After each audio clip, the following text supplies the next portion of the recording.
atau tidak bersama Luna lagi, di mana selama ini ia menjadi model untuk produk-produk fashion milik Luna. Terhadap sikap Ayu yang demikian, Luna kemudian angkat suara.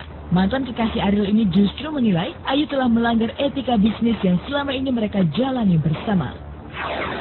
Iya, kemarin sih sempat kaget juga gitu, maksudnya kok Kak Luna tiba-tiba kayak gitu kaget aja gitu. Cuma kan memang dalam kontrak tanggal 30 November tuh kontrak tuh sudah selesai gitu, dan kemarin tuh sempat dengar katanya kalau saya itu nggak ada etikanya gitu. Nggak ada etikanya itu dari mana gitu, karena kan selama kerja sama bareng tuh saya nggak pernah melanggar aturan, saya selalu promosi baju-baju saya gitu, dan kalau ada photoshoot juga saya ikutin semua jadwalnya gitu. Jadi semua tanggung jawab alhamdulillah selama ini sudah saya jalani dengan baik. Betul, tapi kan saya bilang selesaikanlah dulu. Jadi gini, kalau orang bermitra gini ya, jadi saya tuh kontrak dalam bermitra pun itu ada perjanjian kerjasama ya. Jadi saya tidak mengikat dia seperti saya mengikat seorang endorsement atau brand ambassador, tidak. Jadi dia itulah mitra saya. Artinya nama dia dan tenaga dia itu adalah investasi juga di sini. Jadi mungkin dia tidak paham, mungkin sekeliling dia juga tidak memberitahukan bagaimana harusnya kalau bekerja sama itu. Jadi gini, saya kontrak itu mulai perjanjiannya ya, itu tanggal 30 Juni. Saya mulai jualan itu Agustus ke November itu baru 3 bulan. Jadi yang saya pikirkan adalah proses jualan ini akan terjadi 6 bulan. Karena saya baru launching Agustus. Artinya saya perkirakan membuat produksi sebanyak untuk 6 bulan. Kalau dalam waktu 3 bulan, artinya ada sisa produksi yang harusnya 3 bulan ke depan ini. Saya bagaimana mau jualan kalau beliau juga launching? 30 November selesai, 1 Desember launching. Apakah itu etis? Apakah itu secara, kalau kita bisa dibilang berteman ataupun berbisnis, apakah itu benar dan baik? Tidak secara kontrak tidak ada yang salah. Saya memberikan kontrak yang sangat leluasa, tidak ada yang dibebani, tidak ada yang dirugikan. Tapi jelas saya yang dirugikan.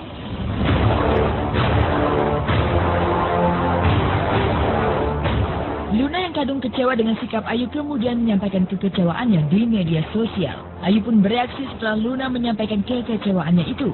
Jumat kemarin Ayu menggelar konferensi pers untuk menjelaskan permasalahan yang terjadi antara dirinya dengan Luna. Buat saya apa yang diutarakan sama Kak Luna sih, saya kaget aja gitu. Maksudnya saya juga pengen lah belajar usaha sendiri gitu. Saya juga banyak nanya-nanya sama teman-teman yang udah duluan, maksudnya yang udah duluan buka usaha. Jadi saya banyak nambah ilmu gitu, sambil saya ngumpulin uang saya gitu. Kalau beliau merasa tidak ada masalah, artinya tidak ada masalah gitu. Tapi yang saya bicarakan adalah kekecewaan saya terhadap beliau. Yang saya pikir beliau ini adalah mitra saya dalam bekerja. Kalau mitra, kalau dia bilang, saya baru dengar tadi.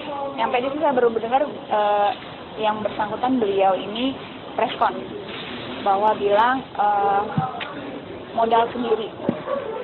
Kalau berbicara soal modal sendiri, artinya beliau ini ingin menjadi pengusaha, artinya ingin menjadi seorang pedagang juga sama kayak saya. Saya adalah pedagang kecil, saya bukan siapa-siapa. Kalau beliau mengerti, artinya beliau paham betul bahwa yang namanya berdagang itu ada etika dalam bekerja. Ngerti nggak? Gitu. Jadi kalau ada etika, harusnya bisa datang sebelum saya tahu dari orang lain.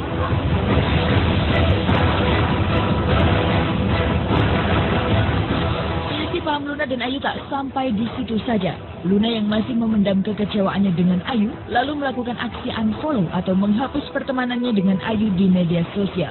Luna juga menghapus foto-foto Ayu di akun Instagramnya dengan alasan Ayu sudah siap untuk menjalani usaha seperti dirinya. Ya, sempat kaget juga gitu. Tiba-tiba juga saya di unfollow sama Kak Luna gitu, dan juga nomor saya juga di blok gitu ya, sempat kaget juga gitu. Dan dia bilang saya sudah menandatangani kerjasama dengan pihak lain. Itu sama sekali tidak benar. Ini saya usaha-usaha sendiri, modal-modalnya sendiri, saya yang nabung dari dulu Sampai sekarang alhamdulillah hasilnya ada gitu. Saya mengunfollow Ayu, boleh dong, masa nggak boleh? Saya kan mau temenan sama siapa, boleh lah. Masa jadi berita cuma unfollow aja. Banyak kok yang saya unfollow, kenapa pas Ayu jadi heboh? Sikap saya mengunfollow itu adalah sudah jelas bahwa saya tahu, oh ternyata orangnya seperti ini. Oke, nggak apa-apa, saya hapus di Instagram saya, di Luna Habits itu karena kenapa? Saya mau promosi apa lagi, tuh tanggal 1 Desember dia udah punya barang sendiri gitu loh. Jadi kalau dia preskon membesar-besarkan ini masalah, saya nggak mau gitu loh. Kenapa dia nggak datang ke saya? Hubungi saya.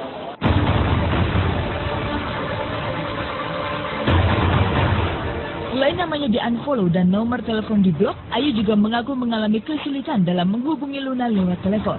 Namun pernyataan Ayu tersebut justru dianggap Luna tidak masuk akal. Luna menandaskan jika Ayu ingin menghubunginya, Ayu bisa melakukan berbagai cara selama itu niatnya baik. Masa detik ini saya nggak terima telepon gimana-gimana. Nggak ada telepon sama sekali. Mengambil telepon. Saya ngubungin iya, kata waktu itu saya juga ngejelasin iya gitu, dan dia juga oh ya udah iya gitu. Jadi karena kan memang kontraknya itu kan habis tanggal 30 November. Kalau pakai nomor telepon dia sendiri mungkin, tapi kan bisa pinjam punya asistennya, bisa pinjam punya nomor siapa. Ya kalau emang benar-benar pengen baik-baik, banyak jalan menuju Roma.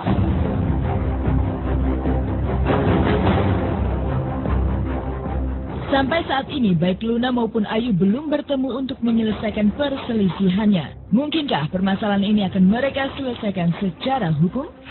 Ya, apa yang harus dibawa ke hukum? Kan tidak ada pelanggaran kontrak. Kontrak. Ya, diselesaikan di luar kamera, menurut saya ya. Respon tuh kalau misalkan ada jalur hukum, ada apa, itu nggak ada lah. Gue siapa sih? Mantan kekasih Ariel ini justru menilai Ayu telah melanggar etika bisnis yang selama ini mereka jalani bersama. Iya, kemarin sih sempat kaget juga gitu, maksudnya kok Kak Luna tiba-tiba bisa kayak gitu kaget aja gitu. Cuma kan memang dalam kontrak tanggal 30 November tuh kontrak tuh sudah selesai gitu, dan kemarin tuh sempat dengar katanya kalau saya itu nggak ada etikanya gitu, nggak ada etikanya itu dari mana gitu, karena kan selama kerja sama bareng tuh saya nggak pernah melanggar aturan, saya selalu promosi baju-baju saya gitu, dan kalau ada photoshoot juga saya ikutin semua jadwalnya gitu. Jadi semua tanggung jawab alhamdulillah selama ini sudah saya jalani dengan baik. Betul, tapi kan saya bilang selesaikanlah dulu. Jadi gini, kalau orang bermitra gini ya, jadi saya tuh kontrak dalam bermitra pun itu ada perjanjian kerjasama ya. Jadi saya tidak mengikat dia seperti saya mengikat seorang endorsement atau brand ambassador, tidak. Jadi dia itu adalah mitra saya. Artinya nama dia dan tenaga dia itu adalah investasi juga di sini. Jadi mungkin dia tidak paham, mungkin sekeliling dia juga tidak memberitahukan bagaimana harusnya kalau bekerja sama gitu. Jadi gini, saya kontrak itu mulai perjanjiannya ya, itu tanggal 30 Juni. Saya mulai jualan itu Agustus ke November itu baru 3 bulan. Jadi yang saya pikirkan adalah proses jualan ini akan terjadi 6 bulan. Karena saya baru launching Agustus. Artinya saya perkirakan membuat produksi sebanyak untuk 6 bulan. Kalau dalam waktu 3 bulan, artinya ada sisa produksi yang harusnya 3 bulan ke depan ini. Saya bagaimana mau jualan kalau beliau juga launching? 30 November selesai, 1 Desember launching. Apakah itu etis? Apakah itu secara, kalau kita bisa dibilang berteman ataupun berbisnis, apakah itu benar dan baik? Tidak secara kontrak tidak ada yang salah.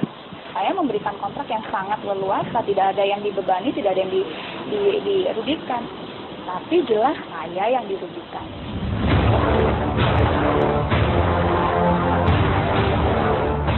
Luna yang kadung kecewa dengan sikap Ayu kemudian menyampaikan kekecewaannya di media sosial. Ayu pun bereaksi setelah Luna menyampaikan kekecewaannya itu. Jumat kemarin Ayu menggelar konferensi pers untuk menjelaskan permasalahan yang terjadi antara dirinya dengan Luna. Buat saya apa yang diutarakan sama Kak Luna sih, saya kaget aja gitu. maksudnya saya juga pengen lah belajar usaha sendiri gitu. Saya juga banyak nanya-nanya sama teman-teman yang udah duluan, maksudnya yang udah duluan buka usaha. Jadi saya banyak nambah ilmu gitu, sambil saya ngumpulin uang saya gitu. Kalau beliau merasa tidak ada masalah, artinya tidak ada masalah gitu. Tapi yang saya bicarakan adalah kekecewaan saya terhadap beliau. Yang saya pikir beliau ini adalah mitra saya dalam bekerja. Kalau mitra, kalau dia bilang, saya baru dengar tadi, nyampe di sini saya baru mendengar yang bersangkutan beliau ini respon bahwa bilang modal sendiri. Kalau berbicara soal modal sendiri, artinya beliau ini ingin menjadi pengusaha, artinya ingin menjadi seorang pedagang juga sama kayak saya. Saya adalah pedagang kecil, saya bukan siapa-siapa. Kalau beliau mengerti, artinya beliau paham betul bahwa yang namanya berdagang itu ada etika dalam bekerja.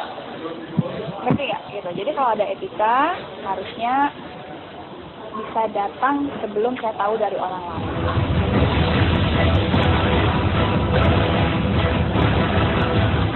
Selisih paham Luna dan Ayu tak sampai di situ saja. Luna yang masih memendam kekecewaannya dengan Ayu, lalu melakukan aksi unfollow atau menghapus pertemanannya dengan Ayu di media sosial.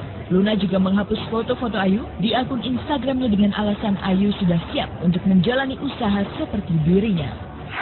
Ya, sempat kaget juga gitu. Tiba-tiba juga saya di-unfollow sama Kak Luna gitu, dan juga nomor saya juga di-blok gitu ya, sempat kaget juga gitu. Dan dia bilang saya sudah menandatangani kerjasama dengan pihak lain. Itu sama sekali tidak benar. Ini saya usaha-usaha sendiri, modal-modal saya sendiri, saya yang nabung dari dulu sampai sekarang, alhamdulillah hasilnya ada gitu. Saya mengunfollow Ayu, boleh dong, masa nggak boleh? Saya kan mau temenan sama siapa, boleh lah. Masa jadi berita cuma unfollow aja? Banyak kok yang saya unfollow, kenapa pas Ayu jadi heboh? Sikap saya mengunfollow itu adalah sudah jelas bahwa saya tahu, oh ternyata orangnya seperti ini. Oke, nggak apa-apa, saya hapus di Instagram saya, di Luna Edit itu karena kenapa? Saya mau promosi apa lagi, itu tanggal 1 Desember dia udah punya barang sendiri gitu loh. Jadi kalau dia preskon membesar-besarkan ini masalah, saya nggak mau gitu loh. Kenapa dia nggak datang ke saya? Hubungi saya.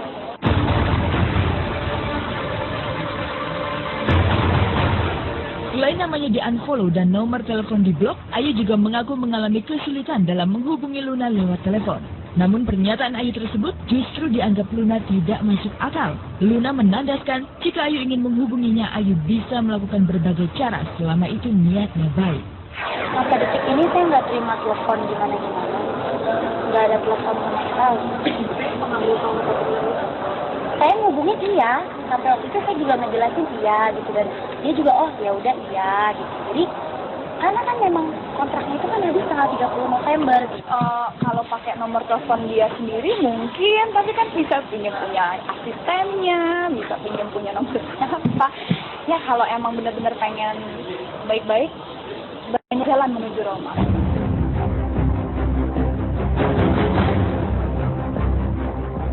Sampai saat ini, baik Luna maupun Ayu belum bertemu untuk menyelesaikan perselisihannya. Mungkinkah permasalahan ini akan mereka selesaikan secara hukum?